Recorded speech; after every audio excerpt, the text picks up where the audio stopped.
start dancing down the runway. Okay, Butch, why don't we start by, in case we don't edit this, start by saying and spelling your name. I'm going to title you the father of the Blue Angels. I'm known as Butch. That's my nickname. I've had it ever since the beginning of the military. The last name is Vorhis. V as in victory, O-R-I-S. It's been contracted. It's a Dutch name. It used to be Van Vorhis, but call me anything but not late. I love it. I'm trying to get the plane behind. There you go. Okay, well, no, you're right. You're right. I'm trying to see not to get her hat in this shot. Okay, there we go.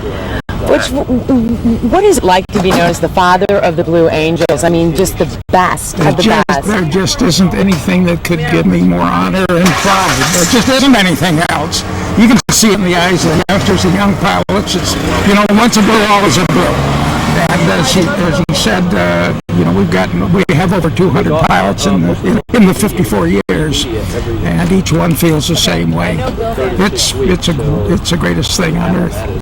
What did you say when the military came to you and said, Butch, we want you to help design, build, pick the squad? I mean, when all that went... They gave me carte blanche. I didn't get any instruction. I'll tell you, I got one instruction. Practice out of sight. Stay out away from the public until you have something worked out that we think is ready for public viewing.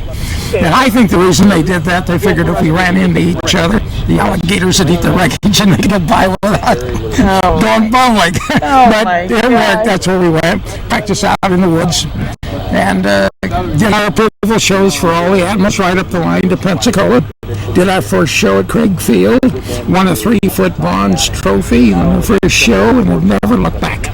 I mean, when you choreographed that, though, did the guys look at you and like, what? A head's length away? No, because I picked people I knew, combat pilots. One had been my roommate during the war. Another one had been in the same squadron as me. I knew them. I knew what they were capable of.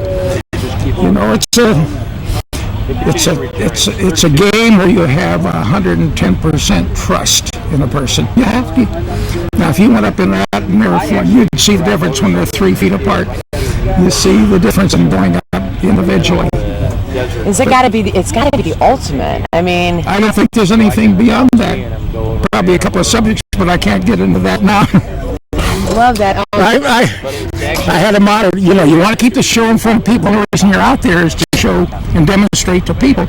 And so back in the early days, we could do the whole show pretty condensed over the field. My motto was, "This isn't a sexist remark. Get it up, get it on, get it down."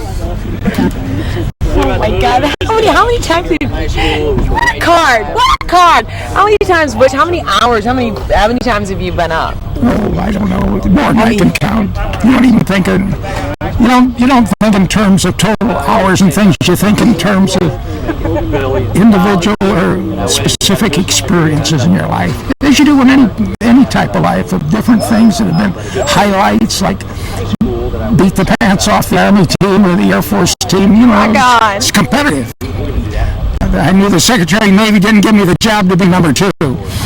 And I don't think we have been. I think we took the lead right at the beginning, and the Thunderbirds are great, and so are the Snowbirds, and we respect and honor them. But we're better. Angels. We're right. What is the best thing that's happened and the most unusual thing that's happened in all the hours you've been up there, and the most scariest too? Well, I've been involved in mid-air collisions where we lost a couple of the 4 airplanes in formation, a bad mid-air collision in front of the Naval Academy cadets. And we were trying to impress them about naval aviation. We ran together right in front of them and lost. But a number 4 man dropped right in front of the crowd, still in his seat.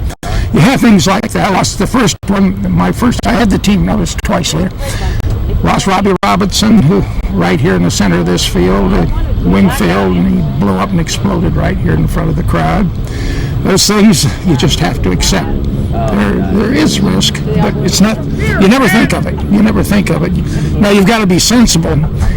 You've got to get the maximum return with the minimum of risk.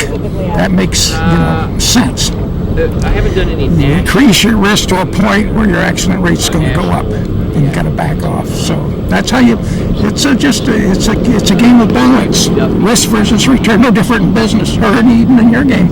What's the best thing that's ever happened to you up there, and the most unusual? Well, I don't know. Every flight has something to say. There's no such a thing as a perfect air show. Absolute. You try to attain perfection, but you'll never get there. If you're up there in that airplane and you're working 3 feet apart and you're bouncing and you're upside down and doing all of this, you're measuring how close did I hold that formation all the way through. Did we retain the symmetry of the flight as it's seen from the ground? You know when you've flown as good a show as you can fly. And when you come down, you have that feeling. Now that's the greatest return, is to do that. Unusual. A great guy, We've had, I'll tell you one, happened at Oakland, at the Oakland International Show. We almost took out a United Airlines plane loaded with orchids coming in from Hawaii. Wow. We would have had our funeral and our orchids all together right there at the Oakland airport. But, you know, we have things like that. But, you know, it's just part of the game. No fear. Yeah, no problem. How does it feel to have a hangar?